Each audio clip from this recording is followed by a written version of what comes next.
agradecendo a Deus por mais um ano de vida. 20 anos não é 2 anos, não é 2 meses. Temos visto a mão de Deus e isso nos faz alegrar e saber que Deus está nesse projeto. E o projeto de Deus não é o projeto dos homens. É aqui. E assim como o tema anual, a graça é validada para ser compartilhada. Que esta verdade possa estar dentro das nossas almas, dentro do nosso espírito, e que essa graça que um dia nos encontrou, possa através de nós encontrar vidas que estão precisando de ser iluminadas. Deus nos abençoe. Quero agradecer ao pastor Rivaldo, também na pessoa do pastor Cândido, por esses 6 anos que temos compartilhado junto, temos visto a mão de Deus, temos visto o carinho, o cuidado para conosco, e estamos aqui nesta noite, simplesmente para agradecer a Deus, dizer gratidão por esses 6 anos que estamos fazendo parte desses 20 anos que a Igreja Mãe está fazendo. Deus nos abençoe. Queridos, e sem mais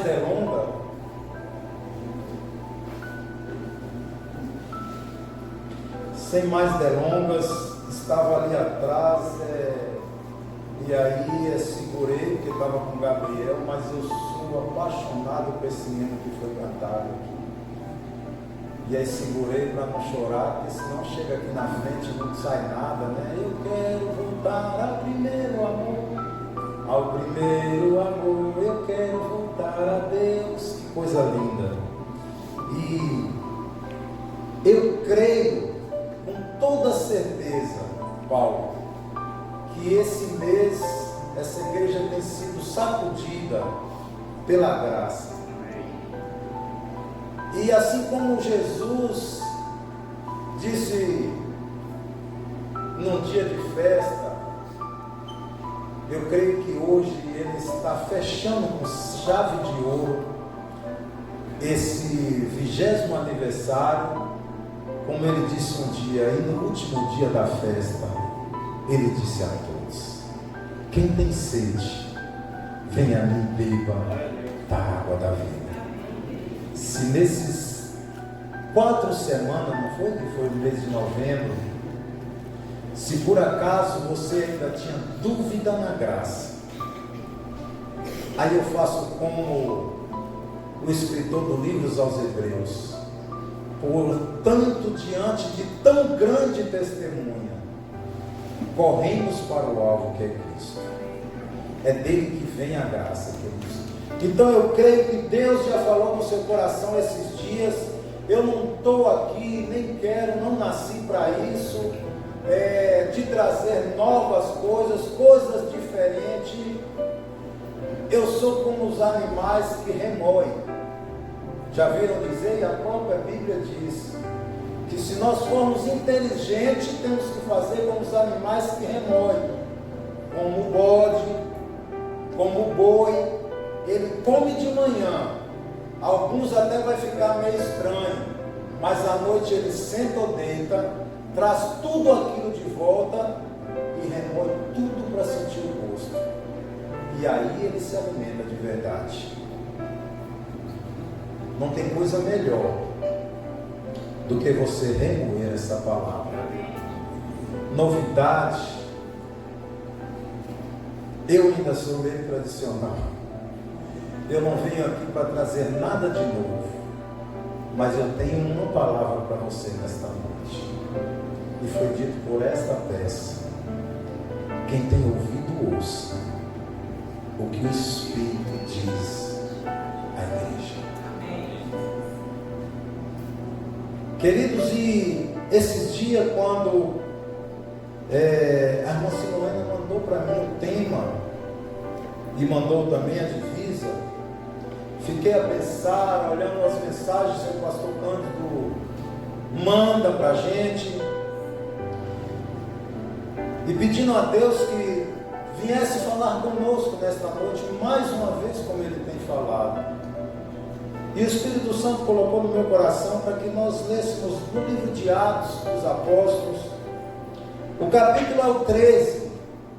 Não vou sair do tema, porque o tema diz: a graça desperta a igreja.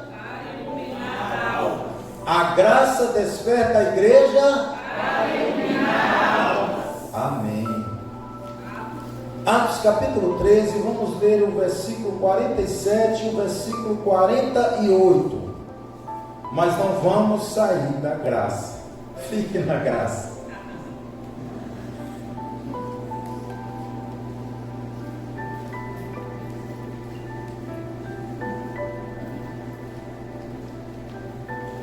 Amém? E o texto diz assim: porque o Senhor assim não mandou, eu te pus para a luz dos gentios, para que sejas de salvação até os confins da terra. E os gentios, ouvindo isso, alegraram-se e glorificavam a palavra do Senhor. E creram todos quantos estavam ordenados para a vida eterna. Queridos, como eu disse, sem correr da divisa, mas esse tema me chamou muito a atenção, Riva. E eu fiquei a pensar, e Deus me levou a pensar em cada palavra desse tema. A graça desperta a igreja a iluminar almas. E aí, meu querido, a primeira coisa que eu fiz é voltar a que o Espírito Santo falasse no meu coração sobre esta graça. Ah, que maravilha! Eu não sei você, mas eu fui alcançado por essa graça. E essa graça, ela, quando nos alcança, ela faz coisas novas.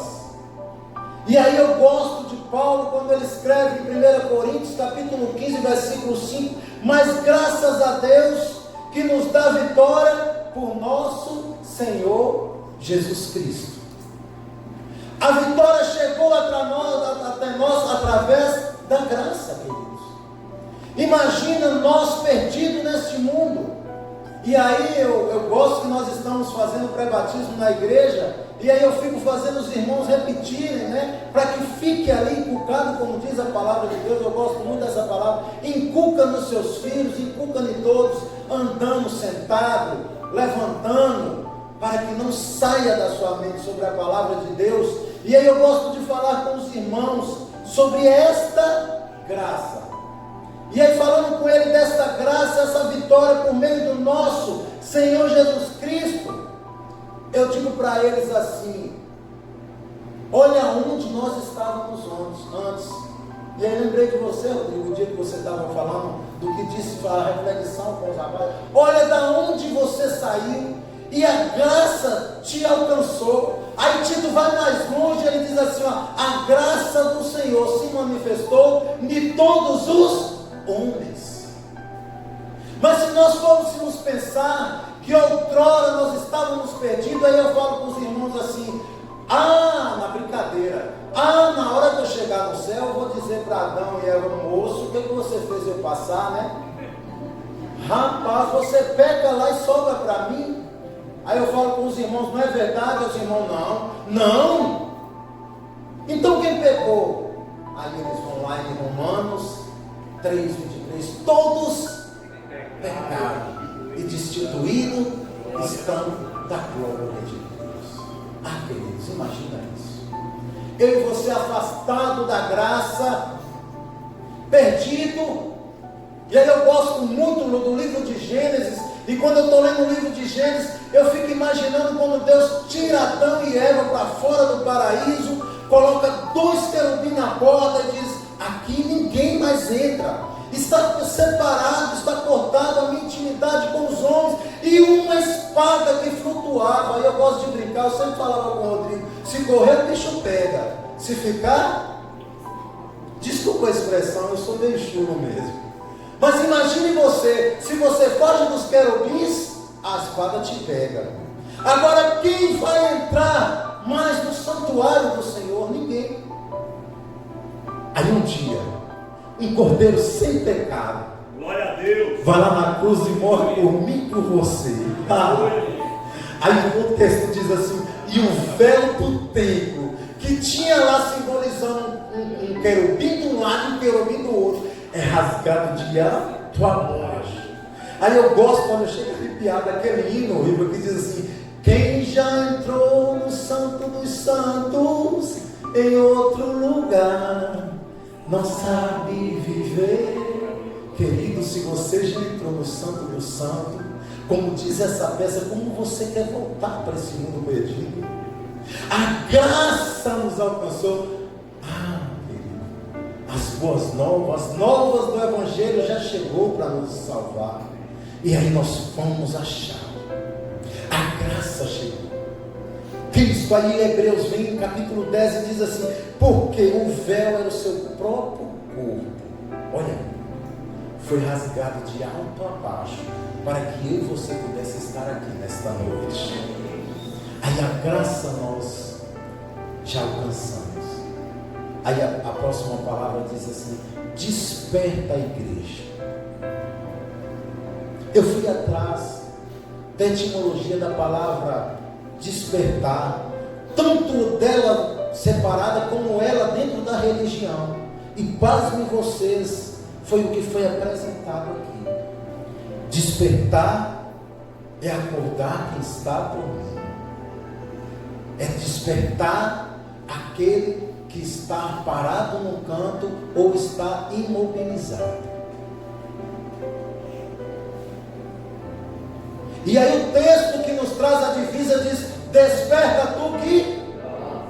Mas você esqueceu do restante. Vai no versículo todo, Efésios 5. Desperta tu que dormes, levanta-te de entre os... então está morto? Se não está, está levantado, está deitado junto com os mortos. Queridos, e aí eu lembro da família de Noé. E eu gosto muito da pregação de um pastor meu conhecido, que ele gostava, um dia ele fazendo a pregação, ele disse que muitas das vezes a gente briga dentro da igreja, a gente acha que a igreja está tudo errada. Aí ele disse: imagina a família de Noé, sozinha dentro de um barco, dentro de uma arca, cheio de animal. Aí Noé dizia assim: hoje é você, Sete, que tem que limpar os estrumes dos animais da arca e jogar pela janelinha. Aí já pensou se Sete dissesse: só eu, pai, por que o senhor não manda Cã? Por que o senhor não manda Jafé? Aí levantava a mulher de Noé e dizia: vai lá, esposa de Sem, essa sogra não gosta de mim, ela pega no meu pé. E aquele pastor terminou a mensagem dizendo assim: qual é o pior? É você estar dentro da arca com essas coisinhas que é de família, ou você está do lado de fora, vendo todos mortos em estado de putrefação? Quem tem ouvido, ouça o que o Espírito diz à igreja.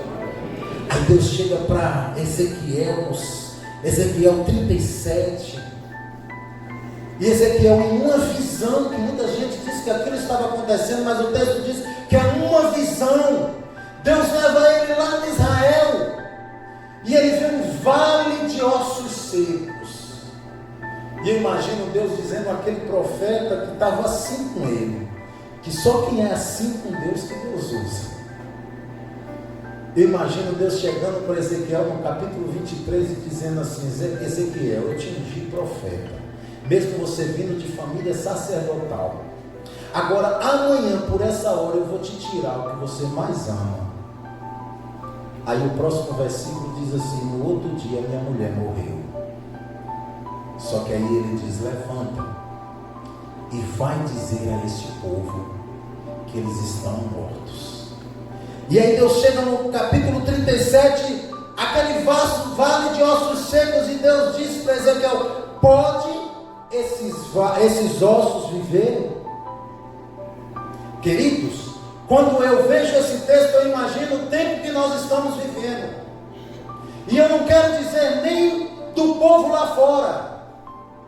Esses dias conversando com o pastor Cano por telefone, o pastor Cano disse: meu filho, eu estou levantando de madrugada e orando, porque a igreja do Brasil está passando por um momento difícil.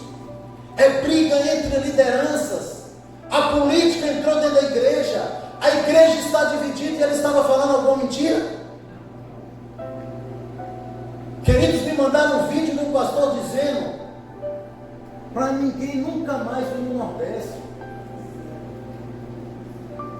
Ele nunca mais vem no Nordeste. Se for um crente, nunca vai, porque o Nordeste é amaldiçoado, porque o presidente que foi eleito, foi praticamente eleito por causa do Nordeste.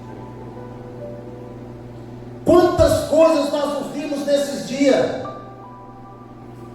E eu imagino Deus chegando ali dizendo para Ezequiel: pode esse vale de ossos secos viver? Desculpa.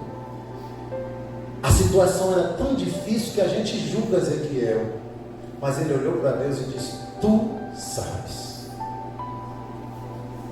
E quantas vezes a graça de Deus foi derramada, e nós estamos vendo acontecendo tanta coisa no povo de Deus, que Deus estava falando do povo de Israel, que Deus pergunta para a gente: pode essa igreja voltar a acordar? E a gente diz para Deus: oh Deus, eu não sei, tu sabes. Só que aí no próximo versículo Deus diz para Ezequiel: profetiza sobre esses ossos secos.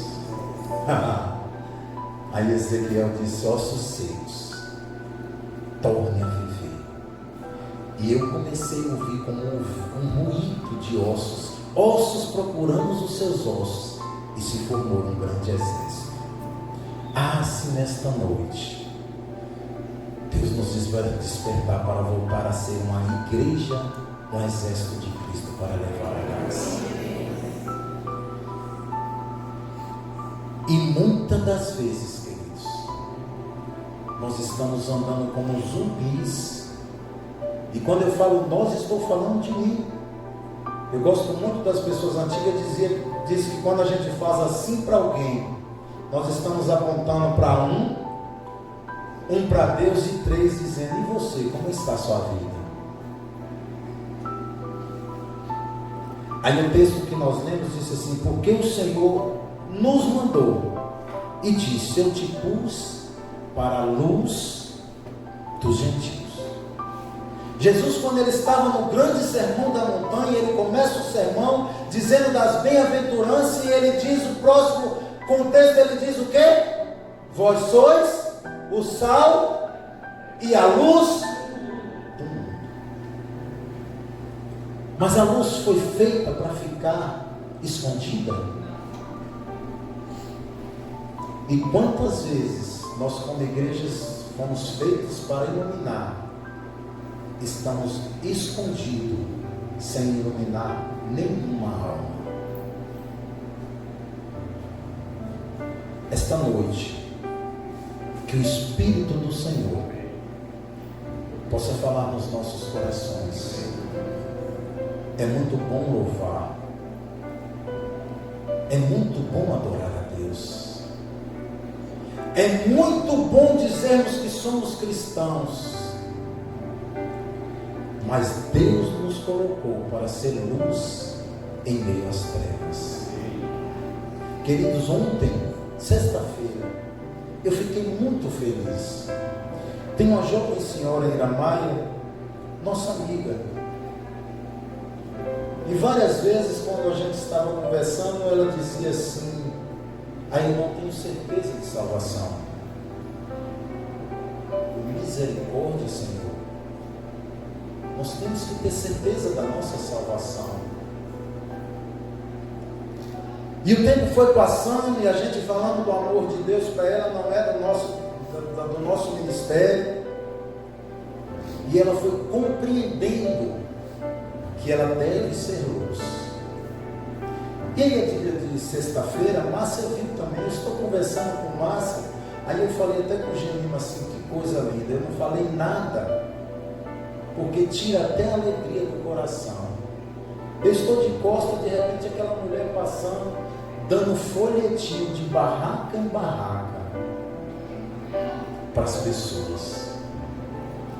Aí o meu coração se encheu. Eu falei: esta mulher começou a entender o que é o Evangelho. Queridos, e para encerrar, Eu estava em Montes Claros, como vocês todos sabem, eu sou de Montes Claros. E eu tenho uma tia que ela fala que eu sou filho dela. Ela, 3 anos que ela foi acometida de um câncer nos ossos. E há 1 ano atrás os médicos disseram que ela tinha sido curada. 1 ano e 3 meses. E nesses 3 meses que os médicos disseram que ela tinha sido curada, ela chegou a pesar 25 quilos. Hoje ela está pesando 23. Mas uma serva de Deus. Ela manda mensagem para mim todo dia. E ela fala comigo assim: Didi, eu sei que está chegando a minha hora final, mas como é bom confiar em Deus. Dá uma gargalhada na mensagem e diz assim: as dores são muito, agora todo dia está saindo sangue pelo meu nariz. Eu estou tendo que andar segurando nas paredes. Não ligue para mim, mande mensagem de Gabriel e de vocês, porque eu não consigo falar. Mas a hora que eu estou fortinho, eu pego a mensagem e olho. Eu não estou conseguindo falar. E aí fico nervosa por não conseguir falar. Não mande mensagem para mim. Mas em janeiro agora eu estava em Montes Claros e passamos um dia com ela. E sabe qual foi a felicidade desta mulher? Quando ela estava boa, toda quinta-feira ela pegava um ônibus, que a gente chama em Montes Claros de lotação, ônibus coletivo, e saía da casa dela e ia para o centro da cidade, e do centro da cidade até o shopping center de Montes Claros, dá 7 quilômetros. Ela saía andando, entregando folhetinho em todas as lojas e dizendo: Jesus Cristo mudou o meu viver, quer mudar o seu também. E nesses 3 meses que ela passou, que os médicos disseram que ela estava curada, ela nunca mais conseguiu pegar um ônibus, Sérgio. Aí quando os médicos disseram que ela estava curada, que ela ficou um pouquinho fortinha, ela conseguiu chegar no ponto do ônibus e entrou. Pela idade, 70 e tantos anos, ela não precisou de pagar passagem, ela não precisa mais. Entrou pela porta da frente e ela disse que começou a chorar e dizer: aleluia, aleluia, e o pessoal tudo olhando. E aí alguém perguntou: se ela está passando mal? Ela: não, estou feliz. Quase 2 anos que eu não entro nesse ônibus mais por falta de força. E quando ela desceu do ônibus, ela saiu de loja em loja, entregando os folhetos, dizendo: Jesus Cristo mudou meu viver, pode mudar o seu também. Algumas pessoas da loja abraçavam elas e diziam: dona Martô, eu achei que a senhora tinha viajado, eu sei que a senhora tinha desculpa falar, mas até morrido a senhora sumiu.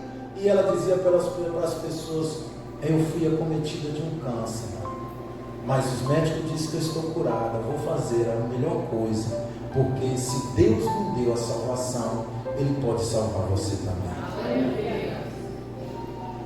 Queridos, ontem à noite eu conversei com minha irmã. A minha irmã disse: Jaziel, a gente esperar, só estamos esperando o dia que a gente veio falar que ela faleceu.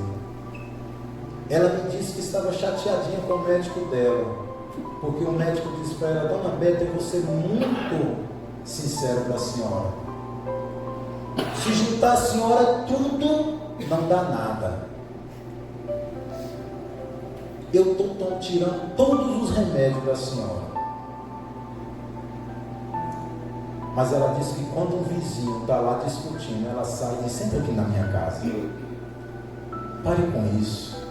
Deixa eu orar por você. Vós sois a luz do mundo. A graça desperta a igreja para iluminar almas.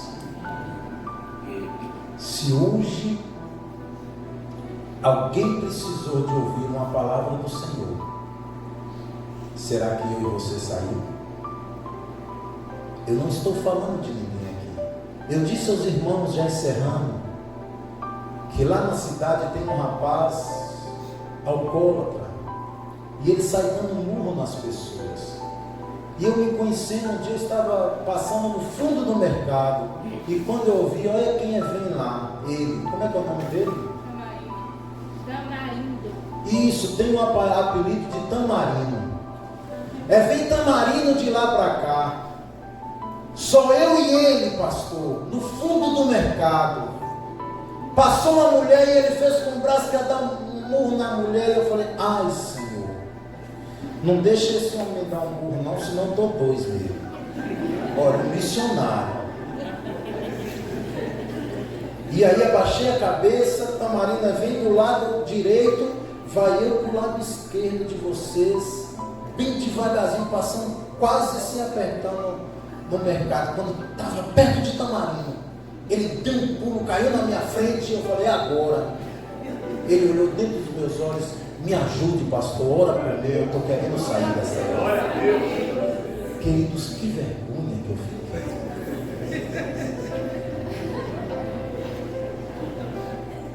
É verdade.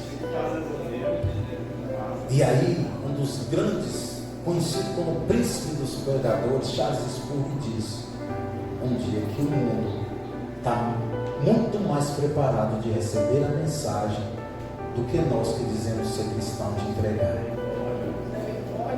Desperta tu que dormes, levanta-te entre os mortos e Cristo te esclarecerá. Sabe por que Jesus não voltou ainda? Talvez o seu parente, o meu, está esperando ouvir de você. E você já fez uma aliança com Jesus? Até onde você está iluminando? Até onde, igreja, nós estamos iluminando este mundo? A graça já foi dada. Basta que nós também façamos ela. Eu termino aqui